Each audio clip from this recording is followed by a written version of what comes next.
les amis et bienvenue dans cette longue série de toutes petites vidéos où on va en fait traiter de sujets bien précis mais dans des vidéos très courtes. Le but c'est de condenser en quelques minutes la réponse à votre question. C'est pas parce que vous regardez ces vidéos qu'il ne faut pas creuser l'information et aller voir les vidéos qui en parlent de manière plus complète, mais en attendant ça peut vous apporter une information sur une question que vous vous posez à l'instant T.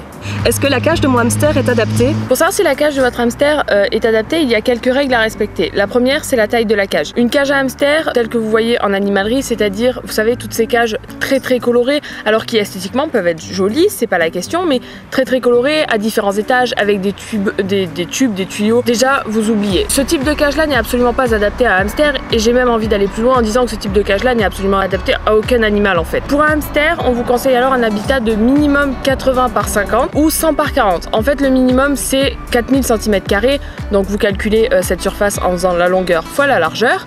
Les étages ne sont absolument pas importants. Le hamster est un animal fouisseur, c'est-à-dire qu'il va vivre à ras la litière, voire sous la litière. Au niveau de la hauteur, il suffit qu'il y ait la place pour la roue et de la litière. Pour la litière, c'est 10 cm minimum de profondeur. Une roue obligatoire. Pour cette roue, 20 cm pour un hamster nain, 28 cm pour un hamster syrien.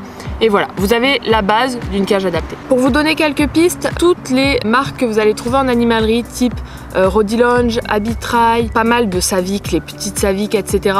Tout ça vous oubliez, ce n'est absolument pas adapté. Pour vous donner quelques modèles qui sont adaptés, c'est souvent les modèles pour rats. En animalerie en tout cas, partez plus sur du modèle pour rats ou pour lapins. Le seul problème c'est qu'il va falloir que vous regrillagez, en tout cas pour les modèles lapins. Pour les modèles rats, faites attention à l'écart entre les barreaux. Il y a des modèles rats avec des petits écarts de barreaux, il y a des modèles rats avec des grands écarts de barreaux. Faites-y vraiment attention. Et enfin, si vous achetez pas en animalerie, alors tournez-vous sur des plateformes bien plus spécialisées comme Zooplus. Zooplus a un panel de produits vraiment très bon. On y conseille très souvent la cage Alaska, mais c'est pas la seule. Vous allez aussi y trouver les Skyline qui sont très bien.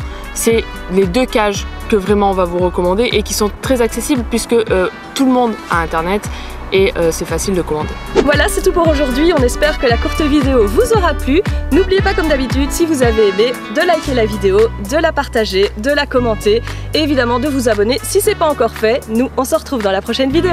Ciao ciao.